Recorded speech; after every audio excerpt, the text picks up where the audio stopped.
एक है चक्रवर्ती सम्राट अम्बरीश जी महाभागवत, और दूसरे चीदर चिदरानी जी महाभागवत, जिनके यहां आती थी पीपाजी सीता से चली आते, वो अंदर जाकर अपनी पत्नी से कहते कि आज तो बहुत बड़ा अनर्थ हो जाएगा।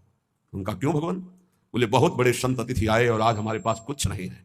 जरा विचार करना, उनके घर में दरवाजे और खिड़की भी नहीं रह गई थी। क्यों? संत आते तो खिड़की बेचे आए, 4 मुट्ठी चावल उबाल कर उनको पवा दिए, दरवाजा बेचे। मिट्टी का पात्र था जिसमें रसोई अमनिया करते थे, कुछ नहीं रह गया था जो बेचा जा सके। एक वस्त्र शरीर में था चिदरानी जी के। उन्होंने कहा भगवान अतिथि भूखा नहीं जाएगा। पढ़ के देख लो भक्तमाल जी में श्री नाभाजी ने चरित्र लिखा, जो दिव्य दृष्टि संपन्न महापुरुष।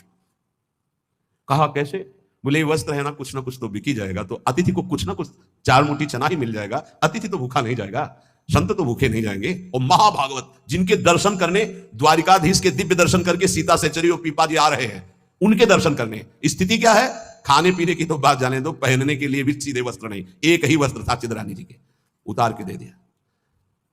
बेचा जाके जो कुछ बिका, जो कुछ भी रूखा सूखा पत्तल में लगाया और बाहर पीपा जी सीता सेचरी के साथ पाव भगवान। वो समझ गई, इसलिए महारानी थी बहुत प्रवीण, समझ गई कि भोजन देख के समझ गई कि स्थिति क्या, घर देख के उनकी वेशभूषा। तो उनका कि भक्तानी जी को भी बुलाओ, चारों बैठ कर पाते जो भी है। वहां नहीं आप आइए, वो तो रसोई में है। तो उनका फिर क्या होता, मैं रसोई से लिवा लाती हूँ। उनको अगर पीपा जी कहते तो शायद सीधर जी कहते कि आप रुक जाओ, लेकिन सीता सेचरी जी तो सीधे रसोई में गई तो दिगंबर बैठी थी। समझ गई देखते अंदर घर का हाल देखकर उनको आंसू आ गए, क्योंकि महारानी रह चुकी है वो स्वयं तो परम वैराग्य से रहती थी, टाट लगा के। महारानी होते हुए भी टाट लगा करके भगवान की भक्ति में सीता सेचरी जी बहुत ही ज्ञान संपन्न देवी। देखते ही उनको समझ में आ गया कि वो अकिंचनता की हद है इनके घर में, खाने के लिए दाना नहीं, कहीं कुछ नहीं। और तो उन्होंने कहा देवी तुम निर्वस्त्र कैसे बैठी हो?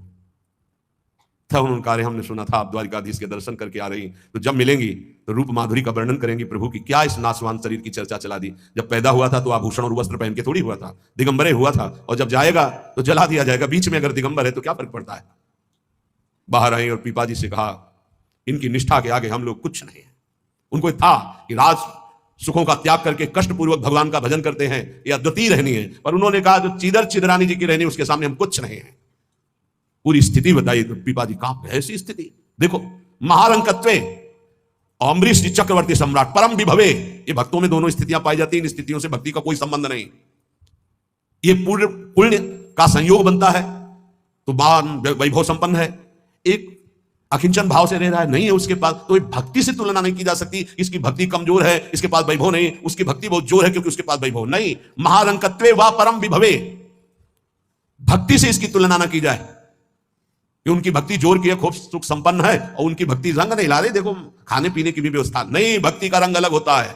देखो चीदर चिदरानी जी और देखो अम्बरीश जी, दोनों महाभागवत, एक चक्रवर्ती सम्राट और एक खाने को भी नहीं, दोनों महाभागवत। ऐसे ही आप जब भक्ति के मार्ग में उतरे तो महारंकत्व हो सकता है, ऐसी परिस्थिति आ सकती है। हिम्मत मत हारिए, ये जरूर ध्यान रखिए कि अखिल विश्व ब्रह्मांड की रचना एक पलक झपकते जिस मालिक ने की उसका मैं दास हूं।